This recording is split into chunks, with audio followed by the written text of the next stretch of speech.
C'est l'histoire d'un monde où l'esclavage a dessiné ses territoires et ses propres frontières. Un monde où la violence, la domination et le profit ont imposé leur route. Ce système criminel a façonné notre histoire. Sur l'île de Sao Tomé, les Portugais ont inventé un modèle économique à la rentabilité inégalée, la plantation sucrière. Pour la première fois, on peut parler d'une colonie noire, et une société esclavagiste. On va assister au mariage de l'homme noir et la canne à sucre. 16e siècle. Toute l'Europe cherche maintenant à les imiter. Une quête de profit qui va plonger tout un continent dans le chaos et la violence. Près de 13 millions d'Africains sont jetés sur les routes de l'esclavage vers le Nouveau Monde, où Anglais, Français, Espagnols et Hollandais espèrent devenir riches, immensément riches.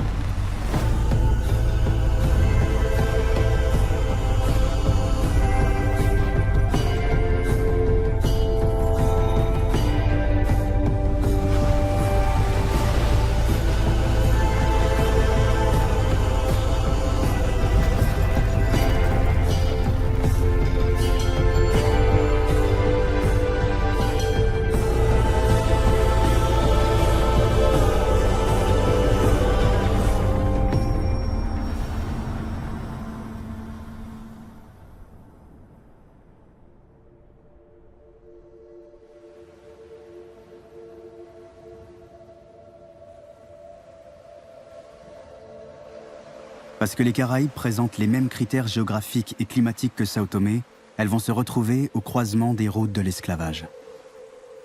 Ces îles sont aujourd'hui synonymes de vacances, et la Guadeloupe offre aux touristes la douceur de vivre, le soleil, la nature, et réveille au fond de leur mémoire le mythe d'un paradis perdu. Les vacanciers se cantonnent aux plages du Gosier, de Sainte-Anne ou de Saint-François. Il leur suffirait de pas grand-chose pour qu'ils touchent la frontière qui délimite les deux réalités de l'île.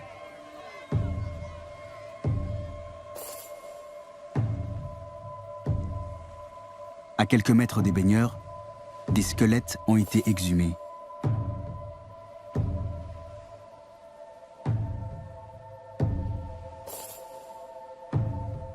Sous le sable, entre 500 et 1000 sépultures sont encore ensevelies. La plage de Raisin Clair est l'un des 15 cimetières d'esclaves qui ont été fouillés parmi le millier que comptent les Caraïbes.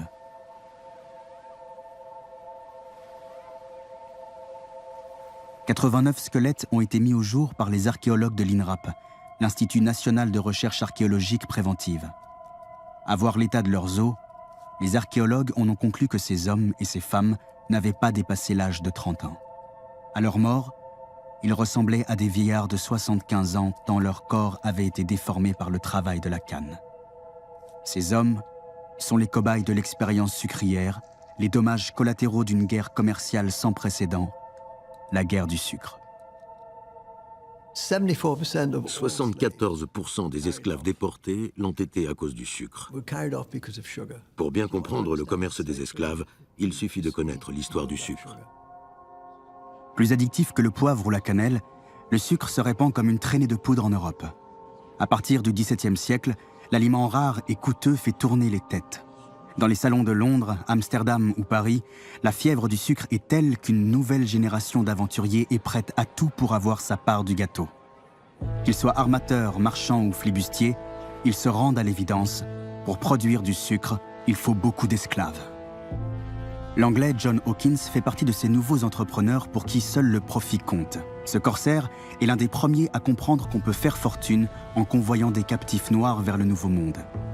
Il convainc la reine Elisabeth de lui prêter un navire, le Jesus of Lubeck.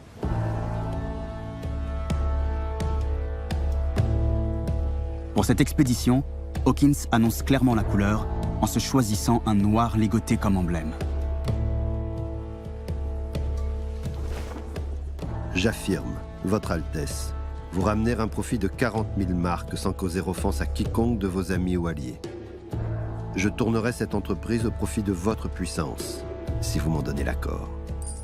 L'expédition que je propose consiste à embarquer des nègres en Guinée et à les vendre aux Antilles en échange de perles, d'or et d'émeraudes, que je pense ramener en grande abondance.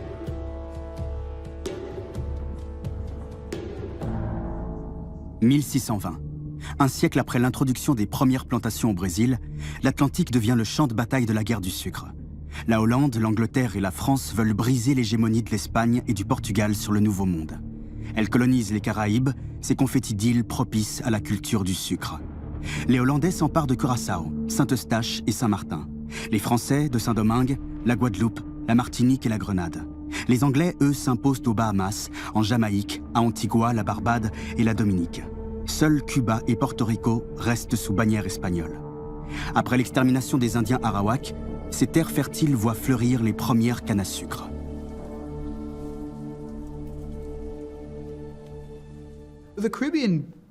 Les Caraïbes sont devenus une terre de conquête pour les Européens très tôt. C'est là que Christophe Colomb a débarqué la première fois dans le Nouveau Monde. C'est là que les Espagnols ont commencé à chercher de l'or et là qu'ils ont commencé à asservir les Indiens. Il y a donc eu plusieurs colonies créées de toutes pièces par les planteurs européens et les législateurs impériaux pour leur profit. Rares sont les territoires que l'on peut ainsi occuper entièrement.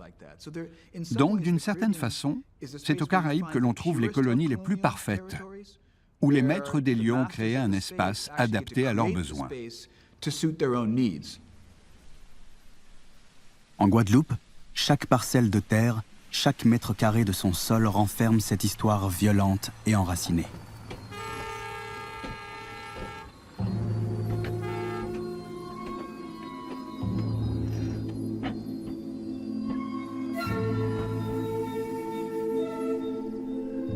De la guerre du sucre, il ne reste aujourd'hui qu'un champ de ruines.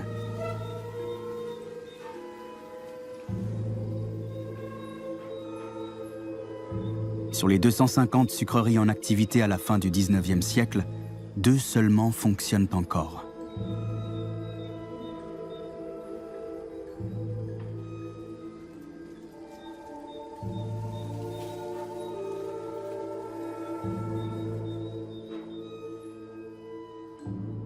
En 2017, à Anse-Bertrand, les archéologues de l'INRAP mettent au jour les restes de l'habitation sucrerie Saint-Jacques.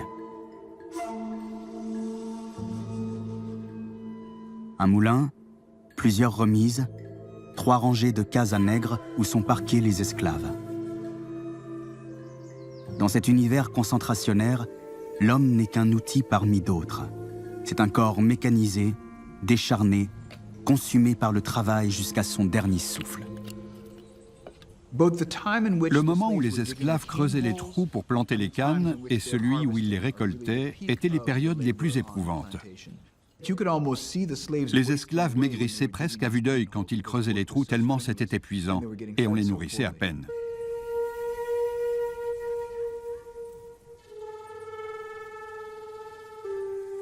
Il y avait des femmes dans toutes les équipes qui, la moitié du temps, exécutaient le travail le plus dur et le plus sale comme les hommes, voire même avant les hommes. Ce que l'on constate alors, quand de jeunes femmes exécutent un travail aussi harassant, c'est que le taux de natalité est très bas et que le taux de mortalité infantile est incroyablement élevé. Au milieu du XVIIIe siècle, 90% des enfants d'esclaves jamaïcaines n'atteignaient pas l'âge d'1 an. Il est donc impossible pour la plantation de se reproduire dans de telles conditions. Les plantations sont gérées par des économes qui vont développer des relations qui sont vraiment des relations proprement utilitaires. On est dans l'exploitation pure de la main-d'œuvre. Donc une société très, très particulière parce que le taux moyen de vie sur une plantation est extrêmement faible. Il tourne autour de entre 8 et 10 ans. La logique du système esclavagiste, c'est la logique d'une disponibilité absolue de la main-d'œuvre. La main-d'œuvre doit être disponible. Et pour que la main-d'œuvre soit disponible, l'homme est conçu comme un accessoire, en quelque sorte, de la terre. Il apparaît d'ailleurs comme tel dans les inventaires d'habitation. Les listes d'esclaves apparaissent au même titre que le cheptel et au même titre que les instruments manufacturiers. Donc ça, c'est tout l'aspect archaïque de ce système. Et parallèlement, c'est un archaïsme qui est mis au service d'un système capitaliste et qui répond essentiellement à la demande, qui répond aux offres du marché, avec ses fluctuations, avec ses besoins, avec ses concurrences, sa libre concurrence. Avec le complexe sucrier, l'esclavage entre dans une nouvelle ère. Plus la demande en sucre est forte, plus la traite se développe, plus les négriers cherchent l'appui des banques pour financer leurs expéditions. Londres est l'un des plus anciens centres de la finance mondiale. La City of London est la première à se doter d'une bourse de commerce, à développer le crédit et à émettre massivement des billets. L'explosion du commerce d'esclaves au XVIIe siècle n'aurait jamais été possible sans l'invention d'un système bancaire centralisé. Monter une expédition négrière coûte cher, et le fait de disposer d'un arsenal bancaire donne à l'Angleterre un avantage décisif sur ses concurrents. N'oublions pas que l'État tire des revenus considérables des plantations et qu'il a donc tout intérêt à investir dans le commerce des esclaves. Si vous étiez allé trouver le roi d'Angleterre en 1680 en disant « Voilà, vous avez le choix entre ces 13 colonies en Amérique du Nord et cette petite île qu'on appelle la Barbade », il aurait instantanément choisi la Barbade pour ses revenus sucriers. Le phénomène conservera une importance capitale pour les États européens jusqu'à la toute fin de l'esclavage.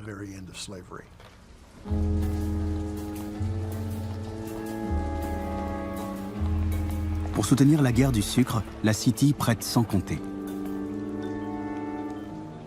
Au milieu de ces buildings de verre, les deux piliers de l'économie britannique qui ont financé la traite d'esclaves dominent encore le ciel de Londres. D'un côté, la très honorable Bank of England, première banque centrale du monde.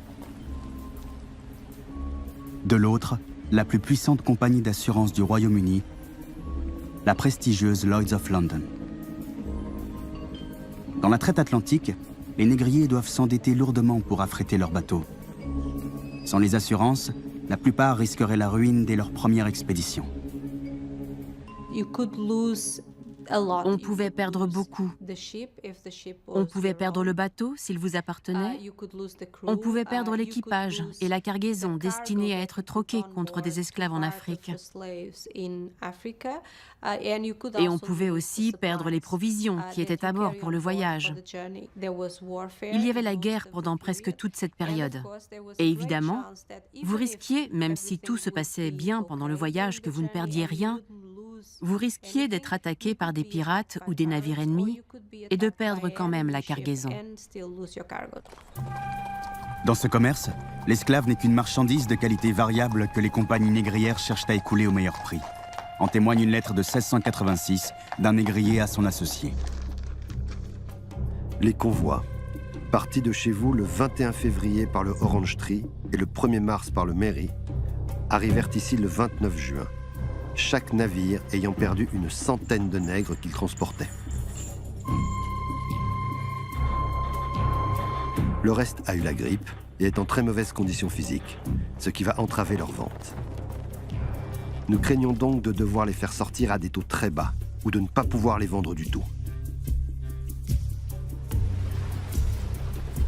Nous sommes dans l'embarras de ne pas savoir quoi faire avec les nègres qui sont dans une si mauvaise condition que personne n'ose monter à bord pour les acheter. Pour l'avenir, nous vous recommandons donc vivement de nous envoyer autant que possible des bons nègres de la Gold Coast, qui arrivent toujours en bon état et qui sont aussi bien acceptés ici. Mais nous vous prions de ne plus envoyer des Alampos, car ils sont si teigneux et si bien connus ici que, si on les laisse venir dans un tel état, ils seront rarement vendus, peu importe le prix.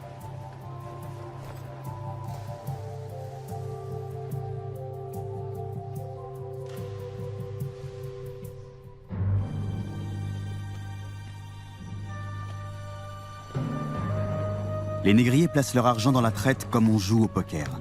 Le risque est gros, mais en cas de succès, le retour sur investissement ridiculise tous les autres placements.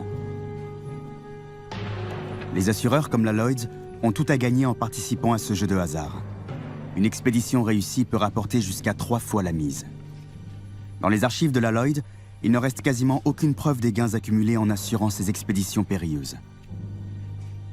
La plupart des registres comptables ont brûlé dans un incendie en 1838, l'année de l'abolition de l'esclavage dans les Caraïbes britanniques. Les ports doivent s'adapter à cette course vers l'Afrique et les Caraïbes. À Londres, Blackwall devient le quai de la traite négrière. Ici, on embarque les marchandises de traite, étoffes précieuses, bijoux, porcelaine, armes, eau de vie achetée à crédit avec l'argent des banques. Autour de l'embarcadère se déploie peu à peu un gigantesque complexe portuaire, une ville dans la ville entièrement dédiée à ce nouveau commerce. Après Londres en 1663, tous les grands ports maritimes l'un après l'autre se ruent sur ce trafic juteux. Lorient, Copenhague, La Rochelle, Bristol, Nantes, Liverpool, Bordeaux, Anvers. Des quatre coins de l'Europe, des navires négriers mettent le cap sur l'Afrique.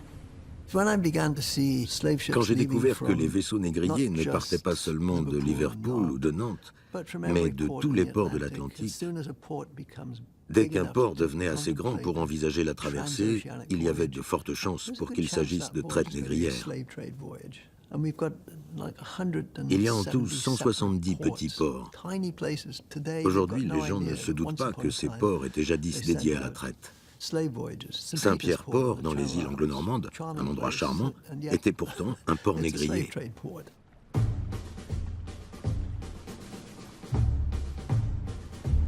Des ports français s'élancent plus de 3500 expéditions en 2 siècles. Avec plus de la moitié d'entre elles, Nantes est le champion français du commerce triangulaire.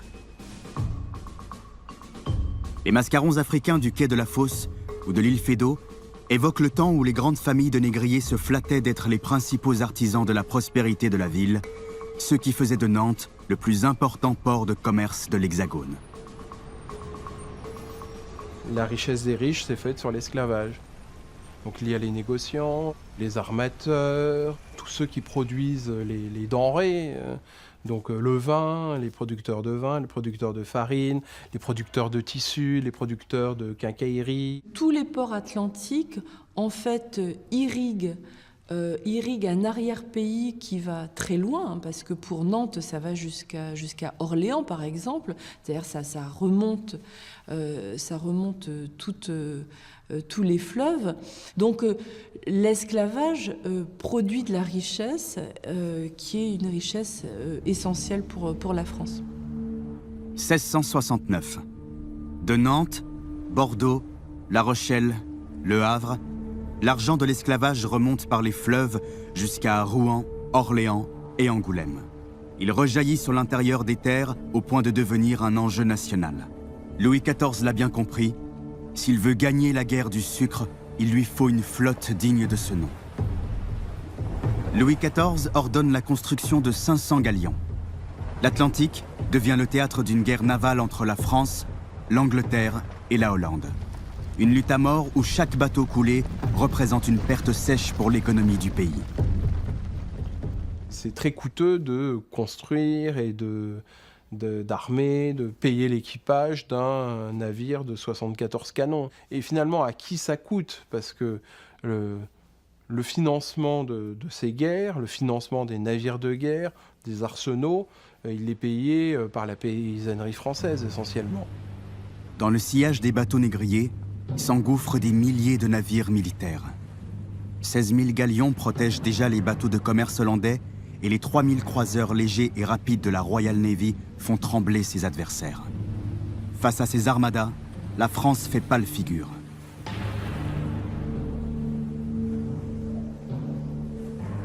Chaque nation se doit aussi de posséder une forteresse en Afrique si elle veut rester dans la course atlantique. Comme les îles aux Caraïbes, ces forts sont les superstructures du commerce triangulaire.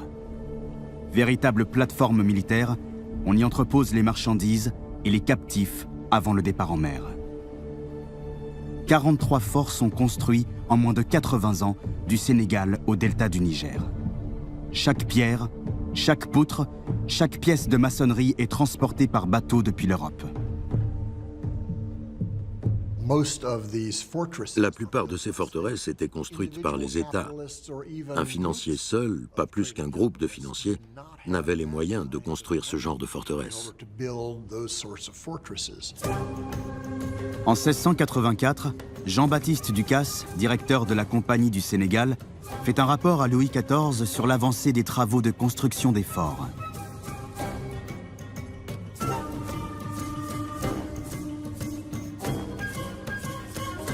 Le roi veille aux dépenses. Chaque denier investi dans la traite négrière doit être rentabilisé. Il est nécessaire de savoir de quelle grandeur doivent être les forteresses, l'élévation qu'on donne aux bastions, et se régler sur la quantité de briques et de chaux qu'il conviendra d'apporter. Comme cette dépense sera considérable, il y a moyen d'en ménager une partie par le commerce. Les Hollandais ont 8 forteresses et 2 comptoirs sur la Côte d'Or. Il est aisé de juger des sommes considérables qu'ils en ont retirées depuis qu'ils fournissent 6000 nègres par année. Notre forteresse s'en fournira davantage par les colonies, où ils demandent un très grand nombre de nègres, ce qui va multiplier la manufacture des sucres à l'infini.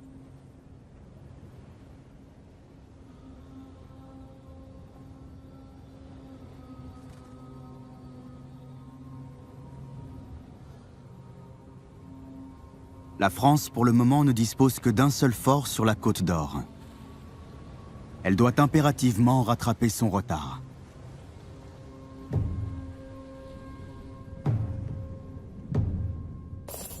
Les Anglais en ont déjà 13, les Hollandais 10, les Danois 5.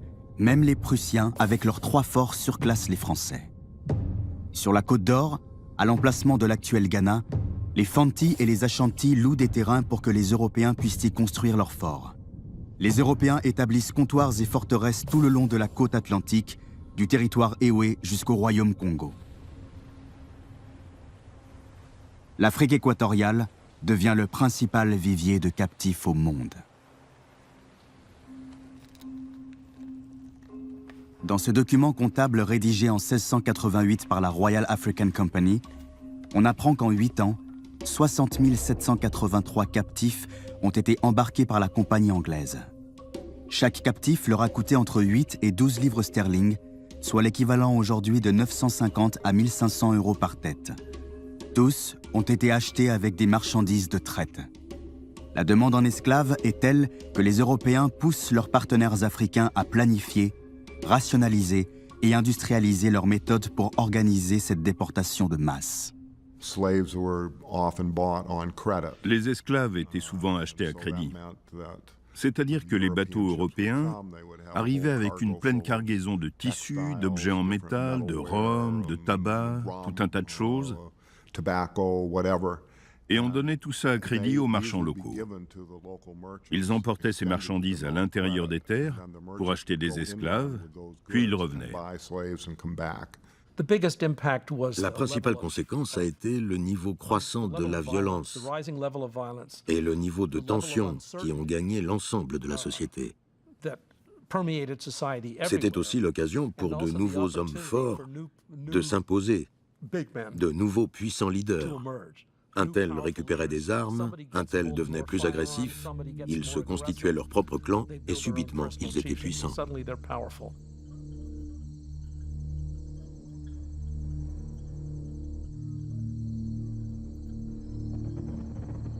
Parmi ces caïds, Antera Duke, un important courtier africain originaire de Calabar. Dans son journal, il parle de ses méthodes pour terroriser les captifs: enlèvement, séquestration, assassinat.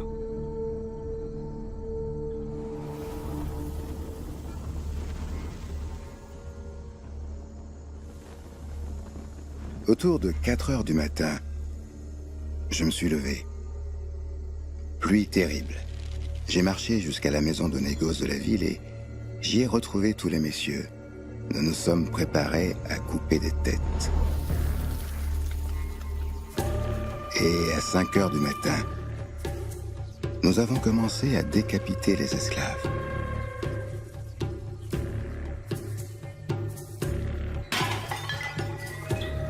« 50 têtes tombées ce jour-là.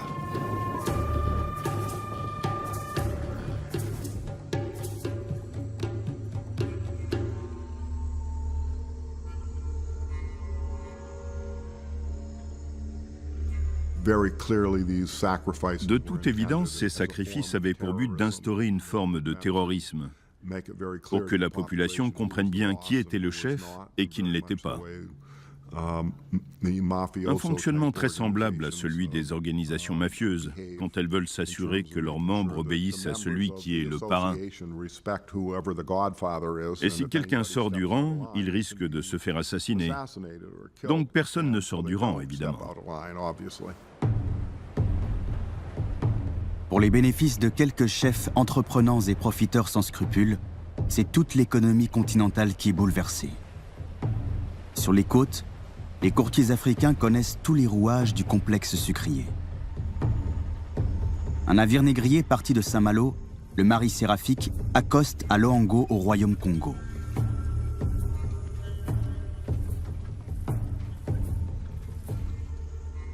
Les dessins de son capitaine révèlent tous les détails des tractations entre Européens et Africains.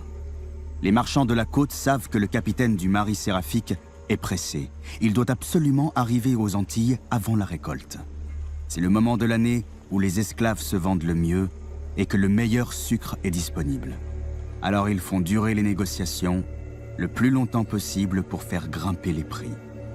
Cela prendra en tout 116 jours pour rassembler 312 captifs. La réaction africaine à l'expansion de la traite était directement liée au fait que dans les différents ports de la côte africaine, les gens savaient exactement ce qui se passait aux Amériques.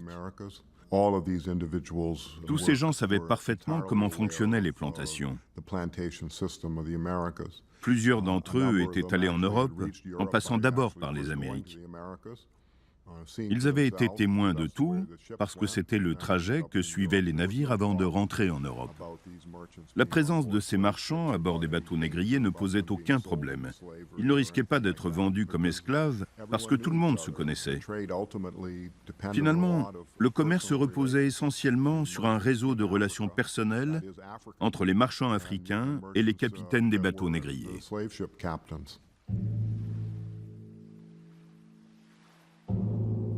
Le Marie Séraphique arrive à Saint-Domingue 1 an après son départ de France. Seuls 9 captifs ont péri. Un bon ratio pour l'équipage qui fête son succès. Dans les dessins du Marie Séraphique, rien ne ressort de la détresse des captifs. Ce sont des ombres comptées, déshumanisées, rangées comme des tonneaux à fond de cale. Dans de nombreux cas, le convoyage vire au cauchemar.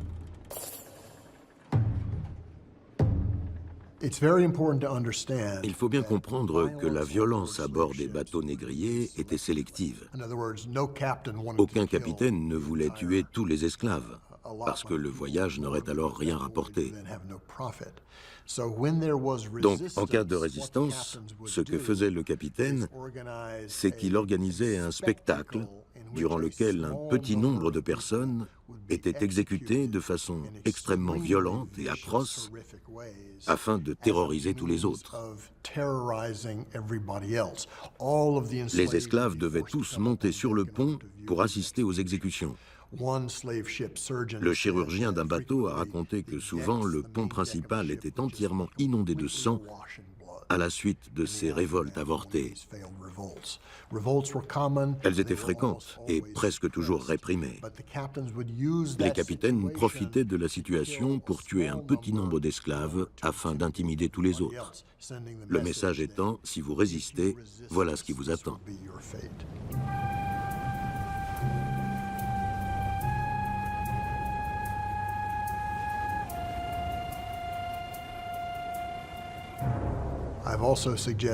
J'ai également suggéré que les bateaux négriers ont créé les catégories raciales. Par exemple, quand les Africains montaient à bord des navires, ils embarquaient en tant qu'Ibo, Fanti ou Mende. Mais quand ils débarquaient, ils étaient devenus des gens de race noire. Et c'était la même chose pour les matelots.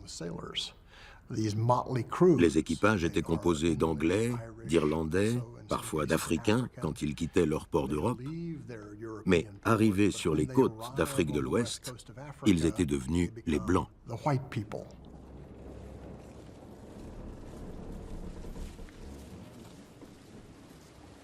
Sur les plages des Caraïbes, les captifs débarquent en tant que noirs dans un monde dominé par les Blancs.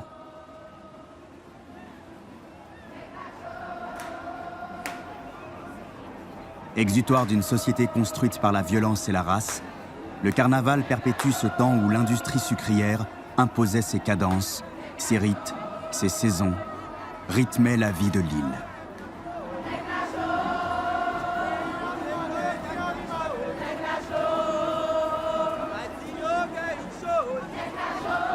Cette époque où les joueurs de tambour annonçaient la fin de l'hivernage et la reprise de la coupe, où les esclaves en fuite s'enduisaient de mélasse pour glisser entre les mains de leurs bourreaux.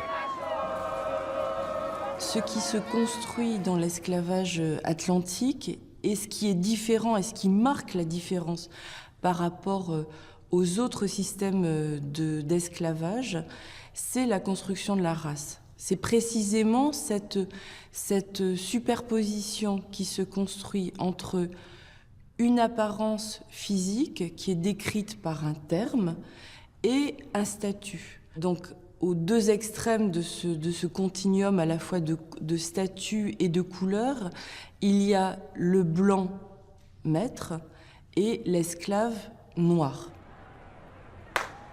Ce terme de blanc n'existe pas avant les sociétés esclavagistes. Le terme de blanc, il se construit précisément dans les Antilles.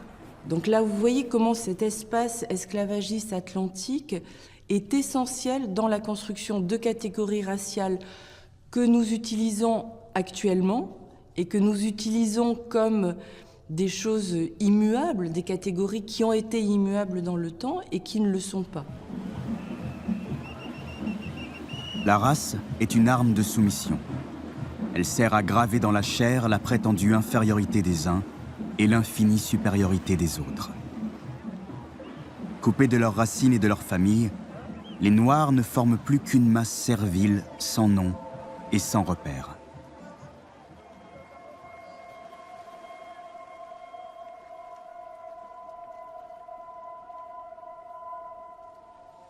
La plantation est une machine qui dévore sa main-d'œuvre. Il faut en permanence l'alimenter avec de nouveaux arrivants. Les propriétaires terriens veulent faire des esclaves des corps-outils. Le fouet, la torture sont des moyens de leur ôter toute humanité.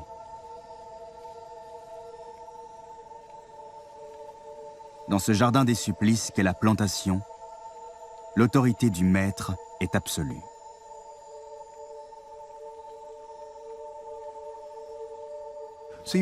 Prenons par exemple quelqu'un comme Thomas Thistlewood. On sent bien dans son journal l'escalade dans la violence qu'il pense devoir infliger aux esclaves pour les forcer à travailler dans la plantation.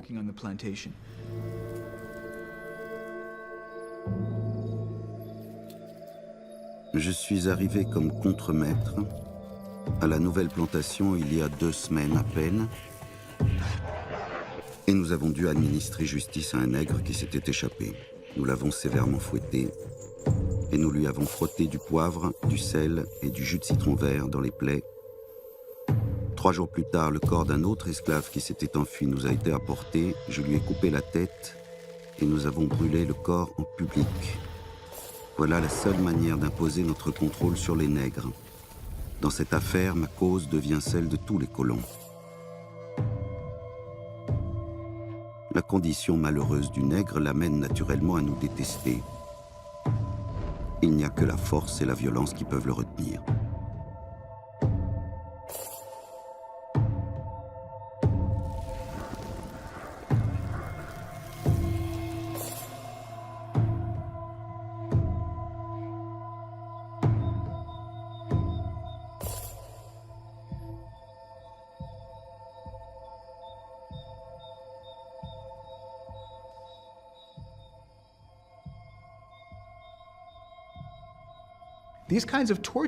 Ce genre de torture, de punition, d'actes de cruauté sont devenus monnaie courante dans les plantations, où une poignée de Blancs était entourée d'armées d'esclaves qu'ils craignaient ne pas pouvoir contrôler. Les hurlements et la puanteur de la chair brûlée, ça aussi c'est devenu partie intégrante du paysage jamaïcain. C'était ça la plantation. C'était cette odeur, ces cris et cette terreur qui obligeaient les esclaves à travailler et à obéir à leur maître. Il est impossible de dissocier cette terreur due au travail sur la plantation des profits qui en résultent. Mais les planteurs ne peuvent pas dilapider ces esclaves achetés à crédit. L'État qui a financé le transport d'esclaves veut son retour sur investissement. 1685. En France, Louis XIV promulgue le Code noir, un ensemble de lois destinées à encadrer les rapports entre maîtres et esclaves. Article 42. Pourront pareillement les maîtres, lorsqu'ils croiront que leurs esclaves l'auront mérité, les faire enchaîner et les faire battre de verges ou de cordes, leur défendant de leur donner la torture et de leur faire aucune mutilation de membres.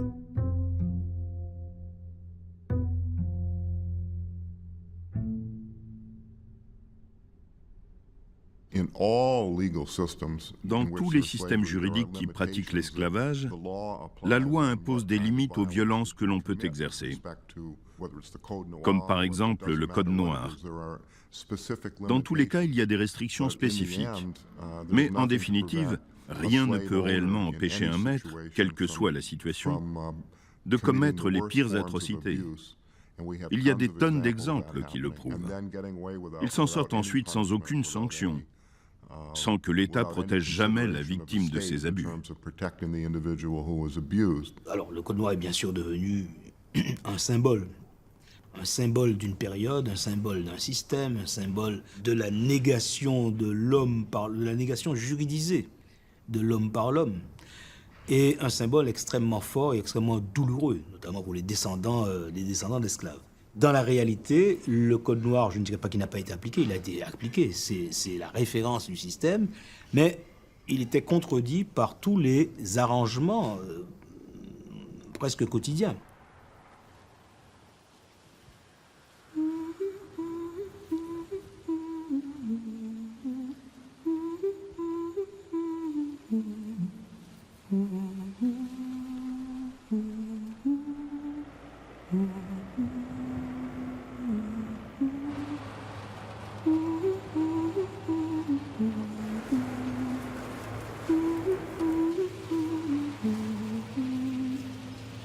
La société de plantation ne se fie qu'aux lois du marché. La violence est un coût nécessaire qu'on intègre au bilan comptable. Le prix d'un esclave est amorti en 4 ans. Après, sa vie n'a de valeur que s'il peut encore tenir une machette. C'est à ce prix que l'on mange du sucre en Europe.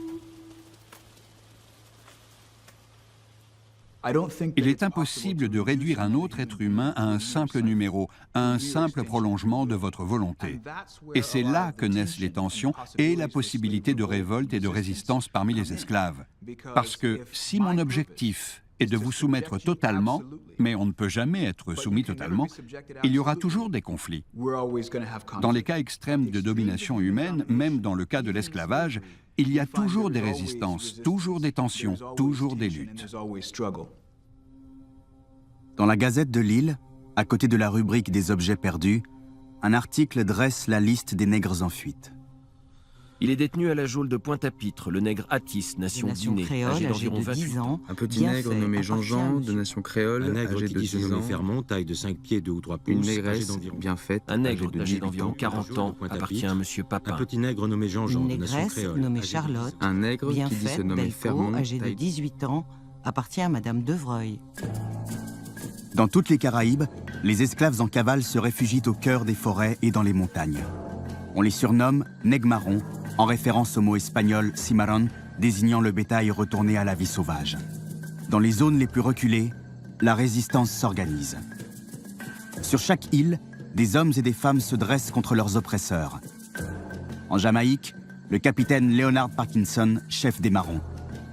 Grandinani, une Ashanti, surnommée la prêtresse des Marrons. À la Barbade, Boussa, chef de guerre Ibo. En se révoltant, les insurgés retrouvent un nom et une identité.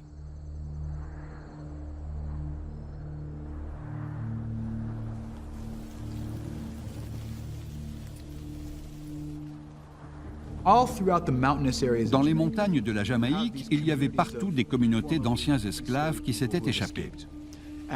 Ils s'étaient adaptés au territoire, ils avaient appris à cultiver la terre, et ils avaient aussi appris à se battre. Ils attaquaient les plantations, ils volaient de la poudre à canon, ils faisaient de nouvelles recrues, et ils renforçaient leur communauté dans les montagnes. C'est devenu un vrai problème pour les Britanniques. Et dans les années 1720-1730, ça s'est transformé en véritable guerre. Les Britanniques craignaient même de perdre l'île.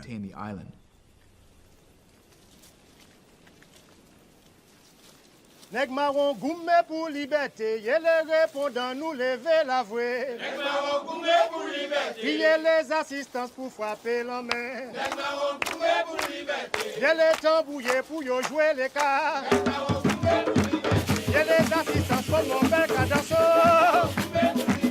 Woy woy woy woy, woy woy woy yo yo yo.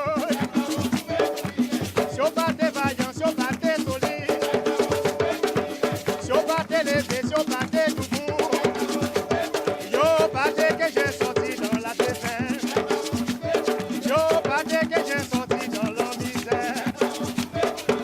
Hommage à Ignace qui les fait coumer, hommage à Massoto qui les fait coumer, hommage à Desgraces qui les fait coumer, à l'embédon yo les fait coumer, Massoto et aussi yo les fait coumer, Massoto solidique yo les fait coumer.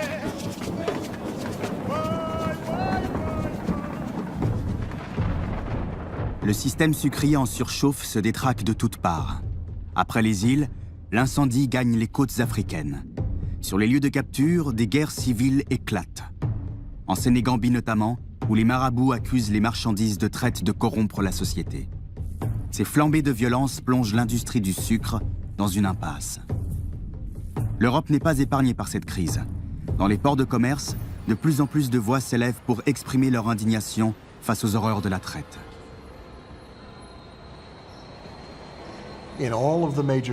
Dans tous les grands ports négriers, tout le monde connaissait la vérité sur la traite. Je vais même vous citer un exemple. Les navires négriers étaient imprégnés d'une odeur très particulière. Il était impossible d'extraire cette odeur du bois. En fait, à Charleston, en Caroline du Sud, qui était le plus important port négrier d'Amérique du Nord, on disait que quand le vent du large soufflait dans une certaine direction, on pouvait sentir un bateau d'esclaves arriver avant de le voir. C'est-à-dire que dans tous les ports où accostaient ces bateaux de l'horreur, qui puaient la misère humaine, tout le monde savait ce qui se passait.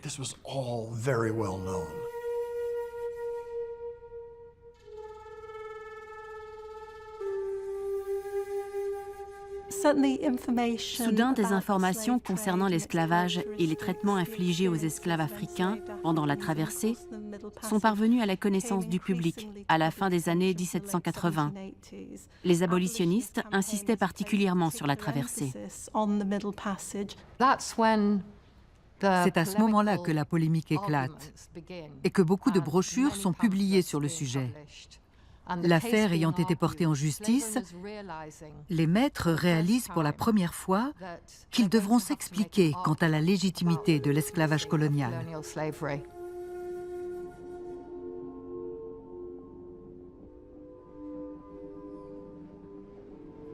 Dans ce contexte, en 1783, un procès opposant la Lloyds à une compagnie de traite va connaître en Angleterre un écho retentissant. Les abolitionnistes vont s'en servir comme tribune pour dénoncer les pratiques barbares des négriers. Le massacre de Zong, qui eut lieu au début des années 1780, a été un événement très important.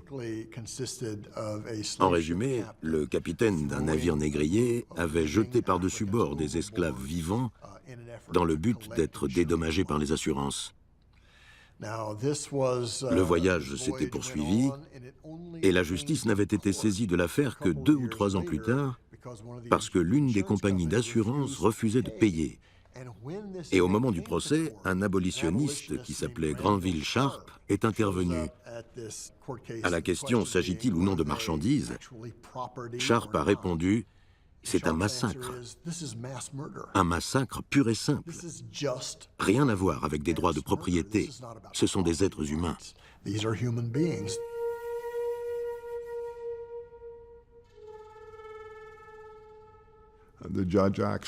Le juge a soutenu les compagnies d'assurance qui refusaient de payer pour les Africains assassinés. Et c'est Vassa qui en a informé Granville Sharp, qui a porté l'affaire au grand jour, favorisant ainsi la mobilisation de l'opinion publique en Grande-Bretagne. Gustavo Vassa est l'un des plus fervents abolitionnistes anglais. Né au Nigeria, il est déporté à l'âge de 11 ans vers les Caraïbes. À 21 ans, il parvient à racheter sa liberté lors d'un passage en Angleterre.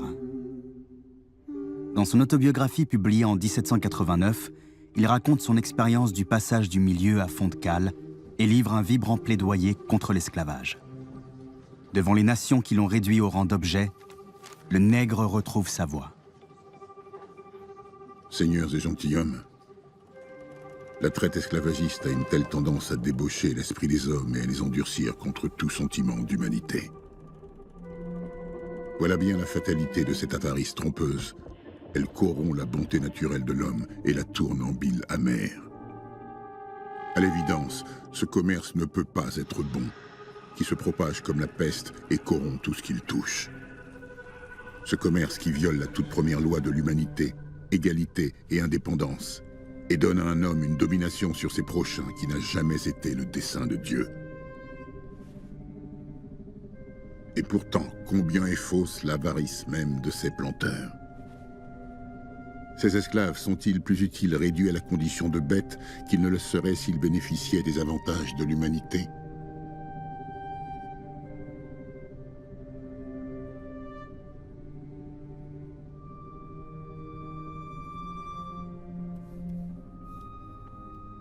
Ce qui est frappant chez Equiano, alias Gustave Vassa, c'est qu'il a parcouru tout le monde atlantique. Il a été esclave, puis il a travaillé sur un navire de guerre, sur un navire marchand. Il est ensuite parti à Londres où il a milité contre l'esclavage.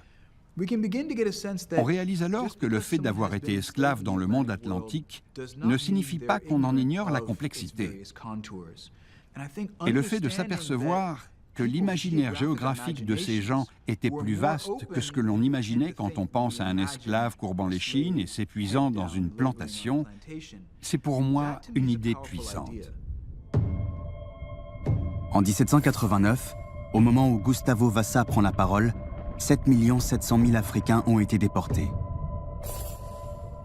1 million en provenance de Sénégambie, 3,4 millions du golfe du Bénin et du Biafra, 3,2 millions d'Afrique centrale et près de 73 000 d'Afrique de l'Est.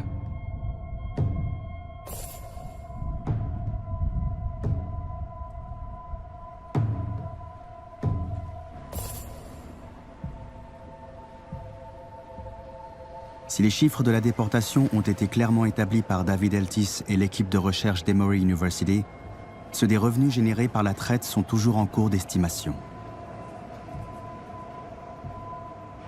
Les historiens tentent encore aujourd'hui d'évaluer les profits que les banques et les assurances ont tirés du commerce d'esclaves.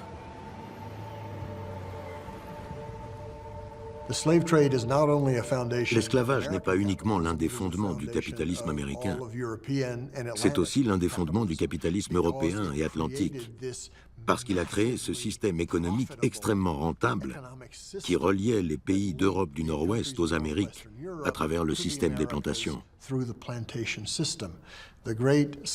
L'intellectuel et militant de renom C.L.R. James a montré que l'esclavage avait engendré la plus grande accumulation de richesses encore jamais vue à l'époque, ce qui explique en grande partie la prospérité du monde occidental.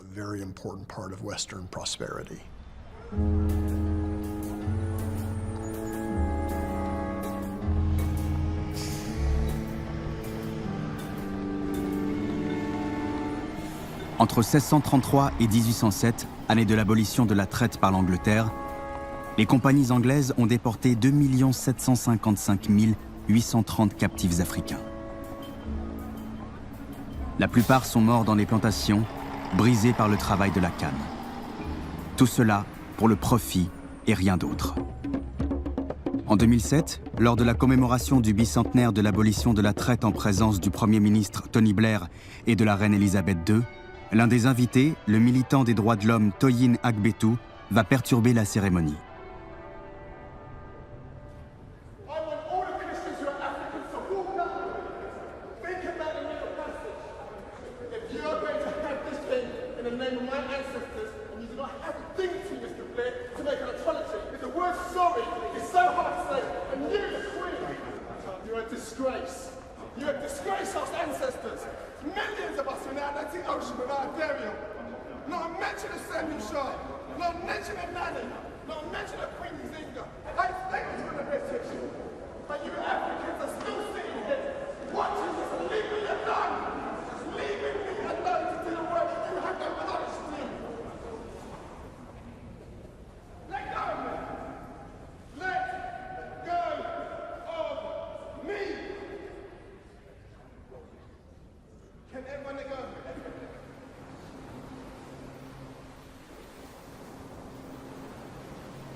Comment accepter de perdre les Caraïbes si chèrement gagnés, poule aux œufs d'or du capitalisme mondial? Au début du 19e siècle, planteurs et négriers cherchent à contrecarrer cette vague de contestation portée par la société civile. L'esclavage, cette pratique qui existe depuis l'aube de l'humanité, semble à présent immorale, appartenir au passé. Les Anglais le comprennent avant les autres. Avec cette intuition, l'Angleterre possède un coup d'avance sur ses rivaux et se prépare à dominer le monde.